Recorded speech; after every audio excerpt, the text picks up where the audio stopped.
Specialization has never been part of Steve Ilka's vocabulary. Whether biking, running, snowshoeing, skiing, or climbing, this world-class multi-sport adventure athlete has dominated the podium for more than 30 years. Find out why Outside Magazine dubbed him America's multi-sport mutant on this episode of A Tale to Tell. Okay, I'd like to welcome Steve Ilg to the podcast today. Hi, Steve. Namaste, noble warrior. So what does Namaste mean? Namaste is a way that yogis tend to, it's kind of our version of hello or goodbye. Okay. And it's a little more in depth than hello and goodbye. It basically means the shared space that we spend talking to each other is symbolic of unity. And we're not so much you and I, but we are rather one. All right. Well, I appreciate that. So I feel very privileged and honored that you're here. You are arguably one of the greatest athletes on the planet, even though many people don't know about you, which we'll talk about in a moment. You are a world-class multi-sport adventure athlete, running, biking, skiing, climbing, snowshoeing. I know there's many more we could add to that. Except water sports. Oh, okay. Yeah. Except water sports. When it comes to water, I love it, but as long as it's unless frozen it's frozen, water. right, Okay. then Okay. I'm good. But swimming, that's and I was never really attracted to the whitewater stuff, probably because I swim about as good as a brick. So yeah, there are limitations to Well, all it's probably good. Outside Magazine called you America's multi-sport mutant. And so I've got to ask you, are you a demigod? Because, man, you've done so much and continue to do so much. It's pretty mind-boggling. But, you know, I say that as a joke, obviously, or I guess. Do you take that as an insult, being called a mutant? I feel like society is kind of mutated, not me. Mm-hmm. I grew up as a kid that just loved splashing through creeks and spending entire days, nights outdoors. The outdoors were my true family, much more so than my biologic family, really. I just felt such a kinship with nature. Where did you grow up, Steve? Junction Creek Road, right here in Durango, Colorado. No fooling, I didn't know that. Yep. For some reason I thought you grew up in Boulder. Yeah, my backyard was the entire San Juan National Forest. Some of you listening might know where the Colorado Trailhead is here in Durango. My house was literally a stone's throw away from that, and this is at a time when there was only 3 houses out there. Wow. So yeah, I attribute my entire body of work. I attribute it to that beautiful, beautiful childhood growing up with nature. So let's go back. Here you are as a kid growing up in the San Juan Mountains of Colorado. And did you know or even think you had something special at a young age as far as, you know, extra strength, extra flexibility, extra cardiovascular health? Was there ever a component where you went, wow, I have something here? Or were you... Quite the opposite. I struggled greatly in the first few sports that I did, which was cross country, running, Nordic and alpine skiing. I was always, struggling to stay average in all those, introductory sports. But there is something spiritual about it for me. I sense that I was touching a higher side of myself when I, did those things. You sensed it back then at a young age. Yeah. So were you a teenager? So I guess formal training, with a coach at cross country would be Dewa's age, about 12, 13. Dewa's age, meaning Dewa is your daughter. I'm sorry, yeah. That's okay. And she's how old? 13. 13, okay. So let's fast forward a little bit, not too far obviously. You started doing cross country and you gradually got better. Did you start research? Did you have some mentors you followed, or what allowed you to gradually get better? I really feel like my first dawning of what I have called and created holistic fitness really began when I realized I wasn't that great of a cross-country skier. I wasn't that great of a Nordic ski jumper. But when you put the two together, suddenly I was like right there. I was right at the top of the sport.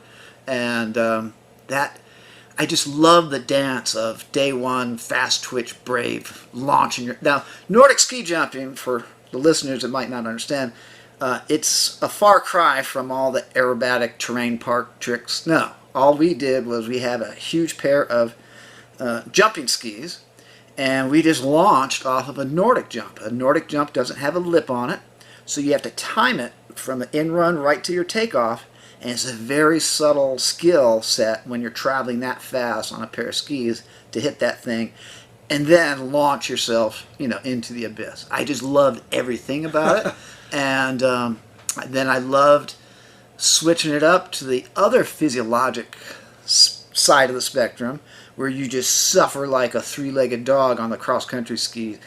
Those of you that have cross-country skied, raced, the degree of suffering, the pain in there. I mean, it's really up there. So I just love that physiologic dance of fast twitch and then one day and then slow twitch the next. And I've always just been fascinated by the human capacity.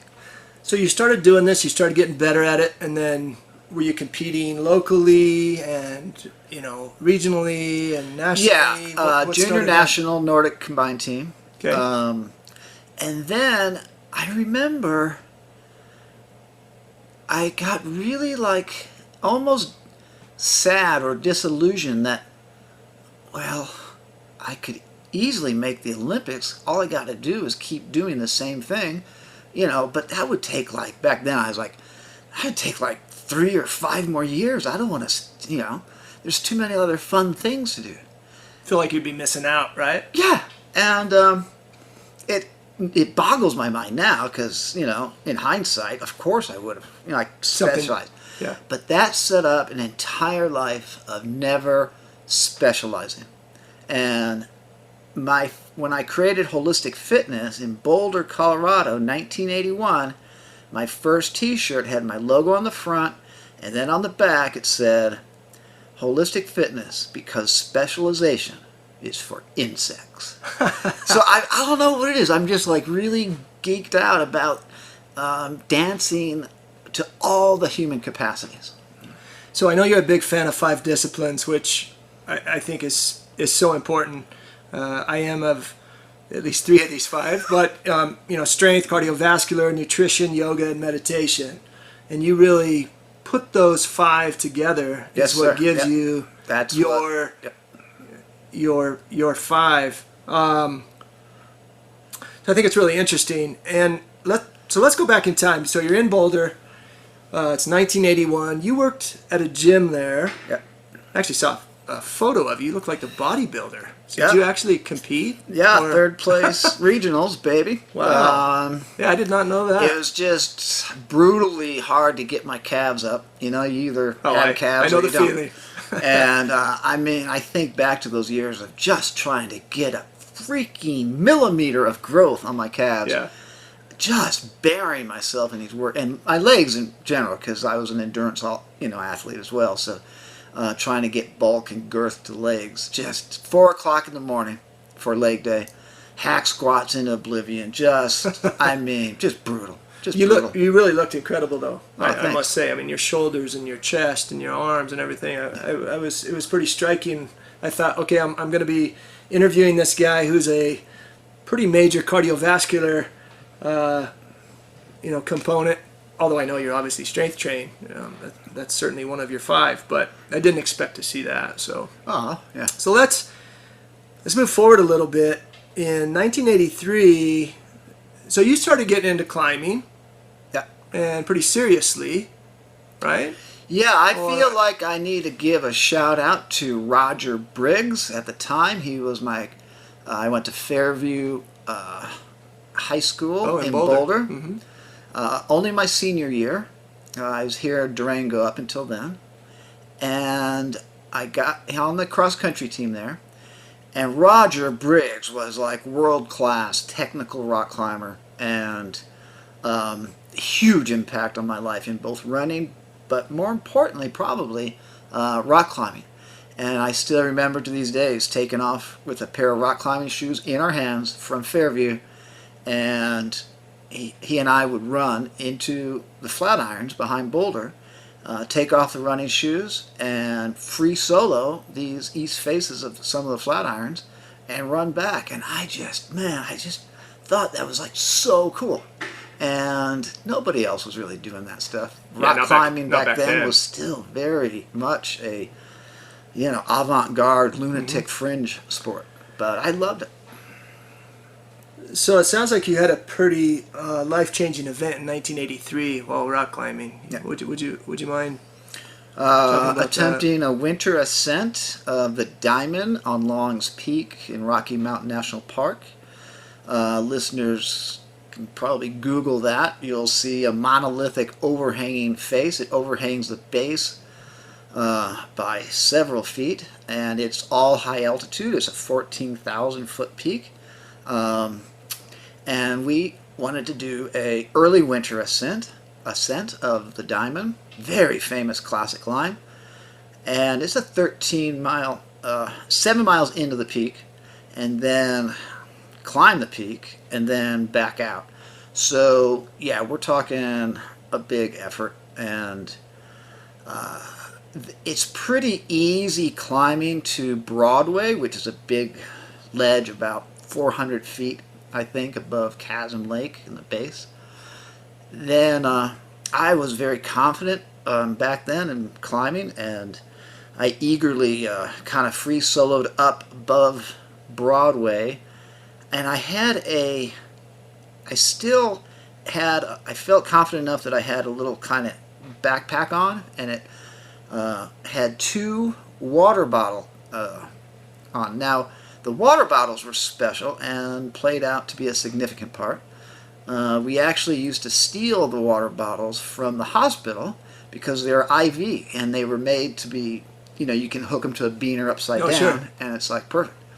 I had 2 of those on the outside of the pack, and I'm just kind of stemming up this, very steep, kind of dihedral gully affair, and next thing I know, I'm falling 62 feet per second through the air. A block carved out of the cliff, about the size of half of a Volkswagen Beetle bug car. And I was literally, still, my hands on the rock, hurtling down, past my belayer. My partner, Joe Black, saved my life, and so did the water bottles. When I impacted the wall 60 feet later, I had fallen below my belayer, and he looked down, and what he saw was, he thought it was my body, but a huge splash of water. So I think because when I spoke to people that read like my natal charts, they kept saying water was like a really important thing in my life, and I'm like, no, I don't like water unless it's frozen. But I think that's what they were pinning that on, and so I think the water bottles acted as a wow. Yeah. So you're laying there. And this is the middle. I'm upside this is winter down. time. Yeah, I'm upside down, and I couldn't move the left side of my body.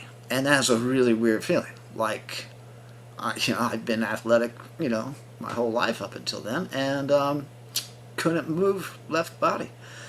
And this is where it kind of gets a little hard to recollect. I remember making it to Broadway, and of course, like any good story up in the high mountains, an epic storm was starting to blow in from the east. And this is an east-facing peak. So I'm on Broadway. We realize we're going to have to bivouac. We're going to spend the night on Broadway. And a humongous storm blew in. So I'd been trained by some Tibetan monks in certain Tibetan breathing practices of pranayama. And when I began kind of convulsing, I stayed on the little ledge. Joe put some sleeping bags around me, my sleeping bag around me, and then I started to rock back and forth. I knew one internal lock that yogas use called Mula Bandha. So I engaged Mula Bandha. I knew I had to keep my internal heat, because if I didn't do this, I'd be dead. So I engaged Mula Bandha, the root lock, and then I started to breathe Ujjayi breathing, which is this heat-producing breath that helps bring in, transform regular air into prana, so the life force. So I started rocking, darkness came, and right in twilight, I just remember looking out, and it was like a sleet rain at first, and it encased everything, our climbing ropes, everything in like a veneer of ice. And I was like, wow, so this is how I'm going to go. This is how I'm going to go. And that's where how I managed to wake up in the morning, how I managed to rappel down to Chasm Lake, then the big 7-mile, because there's no cell phones there. It had to be self-rescue or die. And your buddy Joe is with you. Yes. Okay, So thank God. Yeah. And, so I don't know. I'm sure he carried me at times. I'm sure I crawled at times. I'm just going in and out of consciousness that whole thing. So, wow.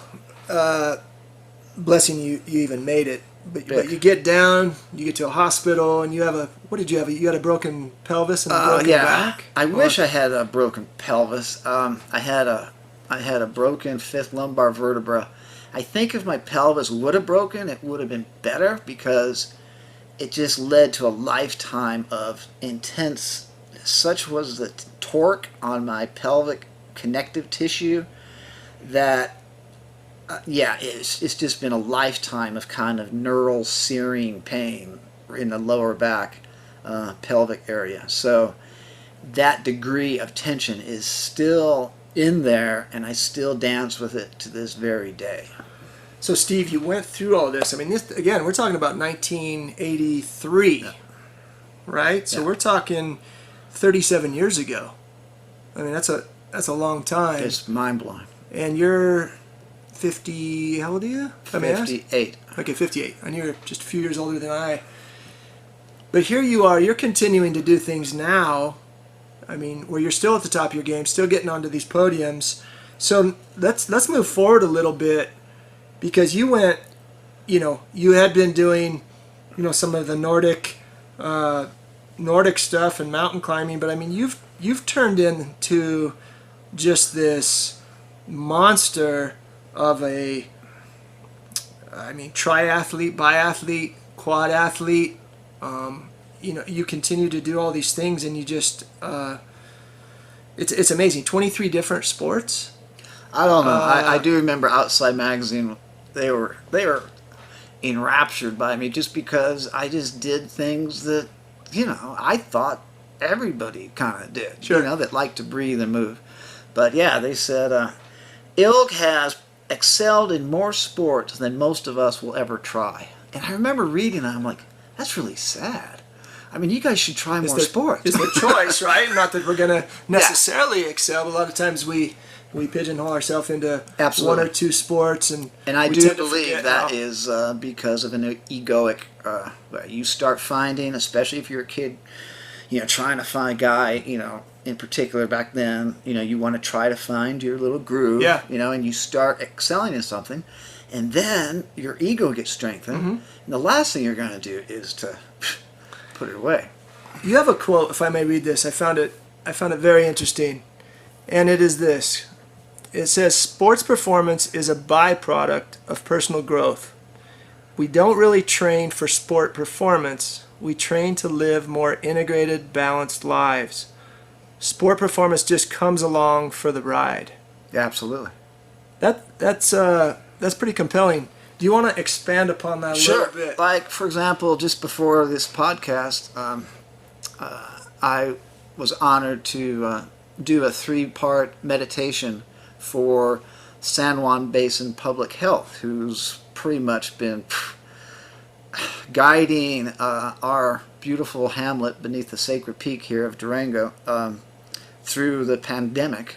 And I really wanted to give back, and they approached me, and I was leading them through meditation today. And that's an example of people like really identify with my outdoor performance stuff, but what they don't see is the way lopsided hours of meditation, of yoga, of going within.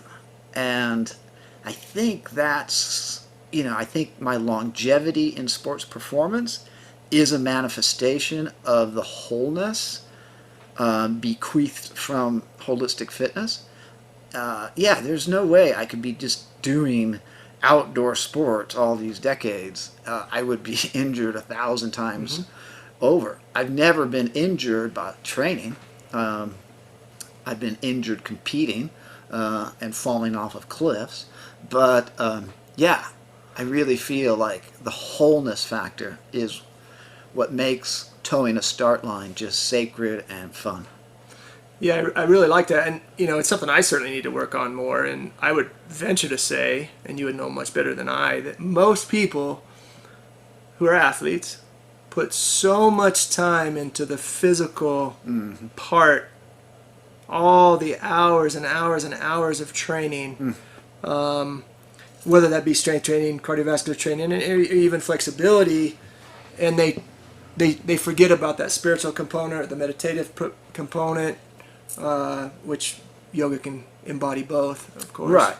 So I think that's really interesting. I mean, sometimes I feel like the universe will throw something your way to wake you up. Like, promise me, if you can't move the left side of your body, and then you will never, talk about lifelong motivation. You're going to freaking be so stoked that you can still move and still breathe, and I can still run with my daughter. And it brings tears in my eyes.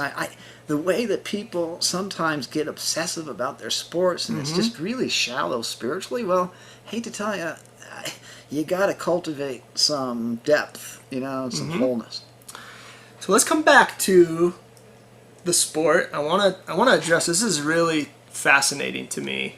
I've never heard of anyone in any sport or even group of sports, but you've been on the podium over 200 times. Oh yeah. So for those listening that don't know what that means, and correct me if I'm wrong, that means you've either gotten first, second, or third in that particular event, correct? Sometimes I'll count European podiums, 5th place. But these are overall podiums, not age groups. Yeah. Age groups would be like, I don't know how many. I kind of stopped counting at 275. It's just amazing, and you're continuing to do this now. I won the overall Ophir Pass Hill Climb, October 3rd, if that counts. Of this year. Yeah. At 58. 58. Wow. So it's just remarkable, absolutely remarkable. To go back in time to, I guess it would have been the early 90s when the internet started. You were one of the first. You really kind of pioneered online training. Yeah, there's nobody doing that. I'm sure I was the first, at least in America. Yeah.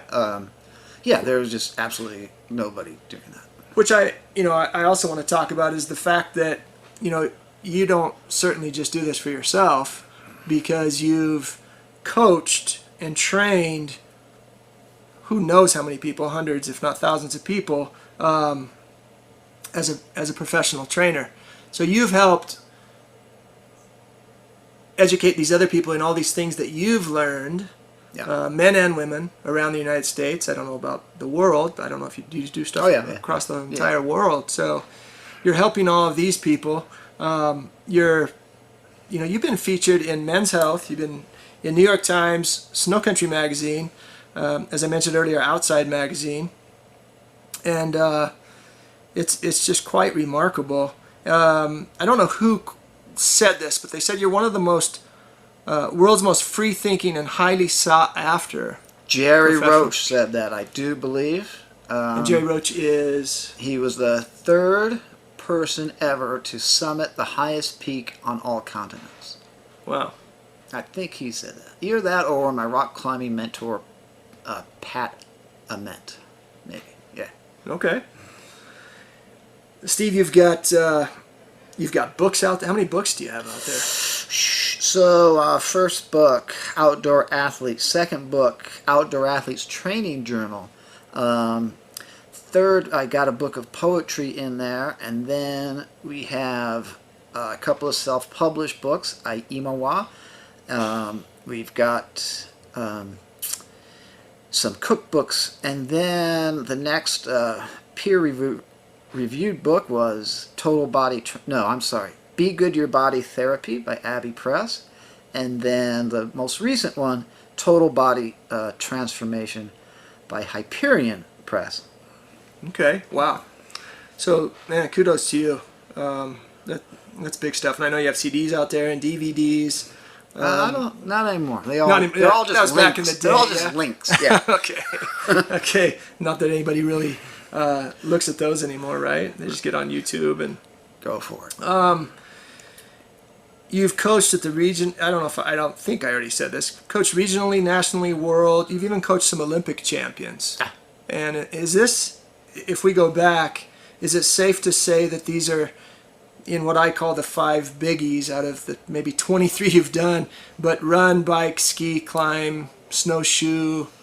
I'm sure there's some other ones in there. Yeah, I mean, within each discipline, for example, cycling, I've been a 2-time state champion in road and on the overall podium in mountain biking state championships.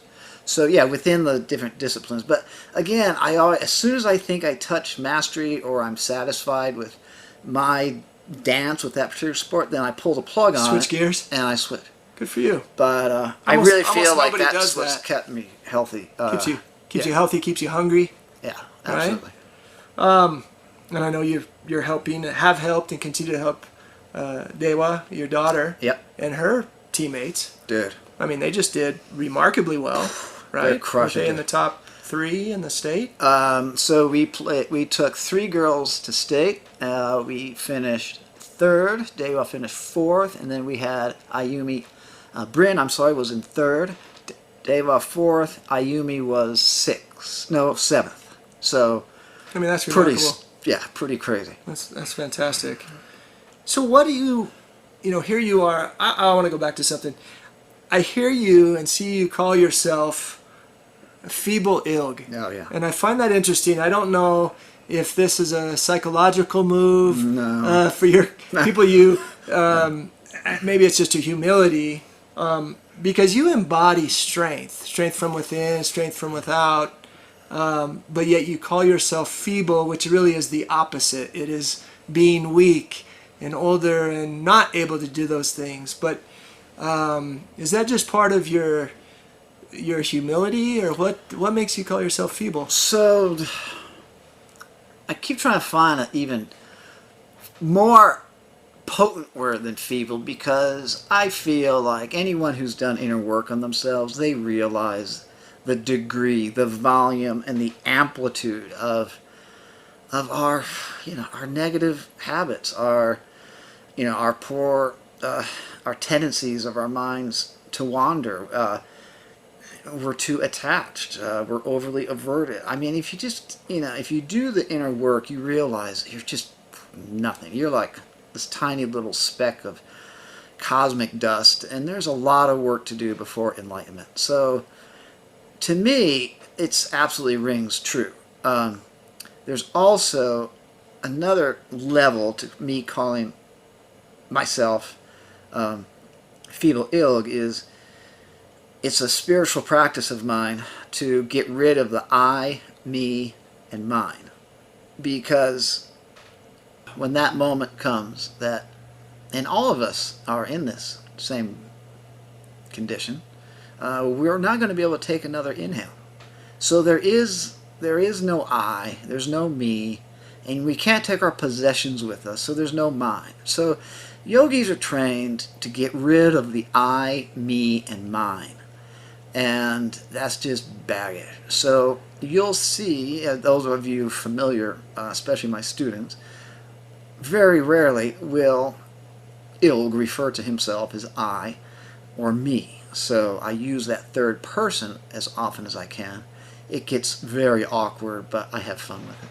Well, now I know the rest of the story there, and I think it's great because you've always been, I've known you for a long time, not real in depth, but you've always been very humble, and I especially appreciate that in a professional athlete like yourself. I think it speaks volumes.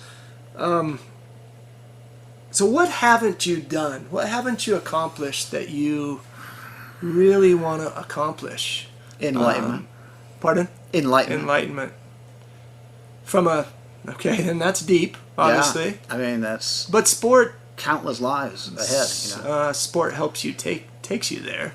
Oh, And yeah. they both obviously help one another. Yeah, you can't do spiritual work with the body of a weakling. It's not going to work. The body is a manifestation of the mind. How your body looks, how your body performs, it's nothing but your accumulated mind waves that are manifested. That's what the body is. The body follows mind, not vice versa. So, yeah, if your body isn't performing, if it's not looking the way you want, don't look at the body. You got to start with the mind.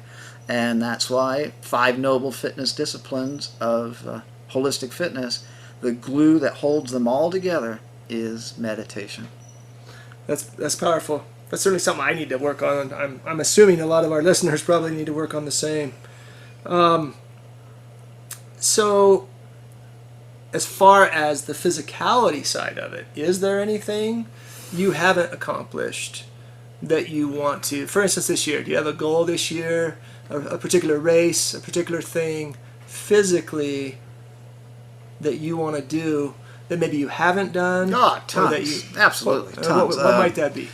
Well, Corona kind of took everything off the chart there. Sure. So it's, what's cool about Corona is, the people that are so obsessed on racing and identify themselves with podiums and things, they're hurting, dude. It's like there's nothing out there in the near future. And suddenly it comes down to how much do you love your training, And I absolutely love the dance. I could train for the rest of my life and never toe another start line.